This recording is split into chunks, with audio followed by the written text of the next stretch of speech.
बारामती फक्त एक मतदारसंघ नाही तर महाराष्ट्राच्या राजकारणाचं पॉवर सेंटर आहे. आणि जेव्हा इथे पोटनिवडणूक लागते तेव्हा ही फक्त निवडणूक राहत नाही तर सत्तेचा, नात्यांचा आणि रणनीतींचा एक मोठा खेळ सुरू होतो.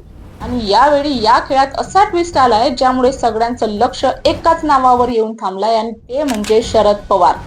शांत राहून मोठे निर्णय घेणारे शरद पवार यावेळी काहीतरी वेगळं करताना दिसत आहेत. कारण त्यांनी स्पष्ट केलं आहे की ते सुनेत्रा पवार यांना पाठिंबा देणार आहेत. पण दुसरीकडे त्यांनी स्वतः प्रचारात उतरणार का या प्रश्नावर दिलेलं उत्तर संपूर्ण समीकरण बदलून टाकतं. नमस्कार मित्रांनो, मी सपना. स्वागत आहे तुमचं माझी बातमी चॅनल मध्ये. मित्रांनो, चॅनलला सबस्क्राईब नसेल केलेलं तर नक्की करा आणि बेल आयकन बटन प्रेस करून ठेवा म्हणजे नवीन अपडेट्स तुम्हाला लगेच भेटत राहतील. चला तर सुरुवात करूया. बारामतीच्या रणांगणात चित्र खूपच इंटरेस्टिंग बनलं आहे.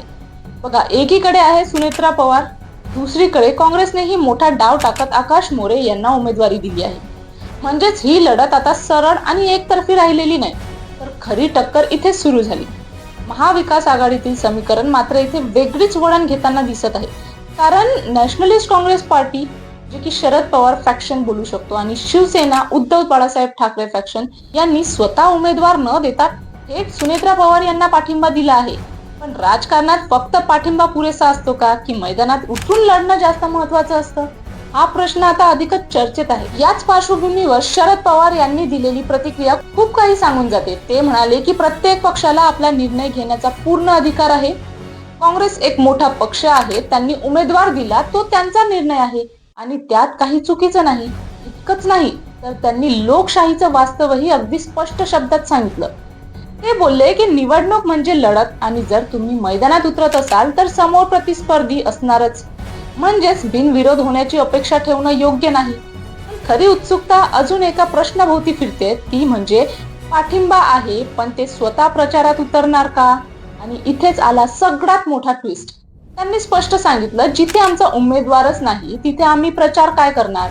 हे ऐकायला साधं वाटतं, पण या निर्णयामागे एक खोल स्ट्रॅटेजी लपलेली दिसते. एकीकडे पाठिंबा देणं आणि दुसरीकडे प्रत्यक्ष प्रचारापासून दूर राहणं.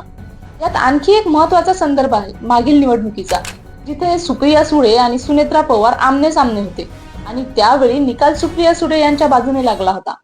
म्हणजेच आज घेतलेले निर्णय हे फक्त वर्तमानावर नाहीत तर भूतकाळाच्या अनुभवावरही आधारलेली असतात. यानंतर त्यांनी एक वेगळीच बाजू समोर आणली, ती म्हणजे जी या संपूर्ण कथेला अधिक इमोशनल बनवते.